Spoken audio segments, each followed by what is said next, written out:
ലോകം അതിവേഗം സാങ്കേതികവിദ്യയുടെ പുതിയ യുഗത്തിലേക്ക് കടക്കുകയാണ്.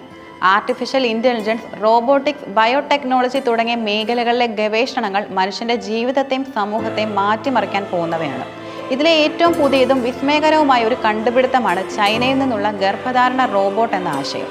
ഒരു സയൻസ് ഫിക്ഷൻ സിനിമയെ അനുസ്മരിപ്പിക്കുന്ന ഈ ആശയം മനുഷ്യരാശിയുടെ നിലനിൽപ്പിനെക്കുറിച്ചും ധാർമ്മിക മൂല്യങ്ങളെക്കുറിച്ചുമുള്ള പുതിയ സംവാദങ്ങൾക്ക് തുടക്കമിട്ടിരിക്കുകയാണ്.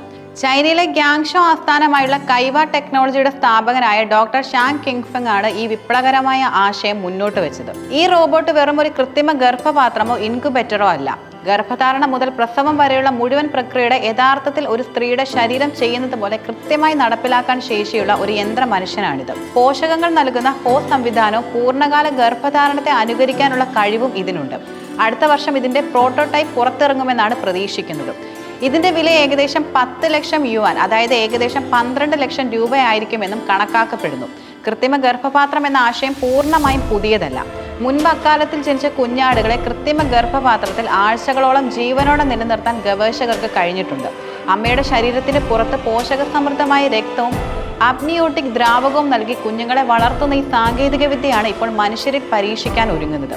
ചൈനയെ പോലുള്ള രാജ്യങ്ങളിൽ വന്ധ്യതാ നിരക്ക് കുത്തനെ ഉയർന്ന സാഹചര്യത്തിൽ പരമ്പരാഗത ചികിത്സകൾ പരാജയപ്പെടുന്ന ദമ്പതികൾക്ക് ഈ സാങ്കേതിക വിദ്യ ഒരു പുതിയ പ്രതീക്ഷ നൽകുന്നു. ഈ സാങ്കേതികവിദ്യ ശാസ്ത്രത്തിൽ ഒരു കുതിച്ചുചാട്ടമാണെങ്കിലും ഇത് ഉയർത്തുന്ന ധാർമ്മിക ചോദ്യങ്ങളും വളരെ വലുതാണ്. വിമർശകർ ഈ കണ്ടുപിടുത്തത്തെ പ്രകൃതി വിരുദ്ധമെന്നും ക്രൂരതയെന്നും വിശേഷിപ്പിക്കുന്നു.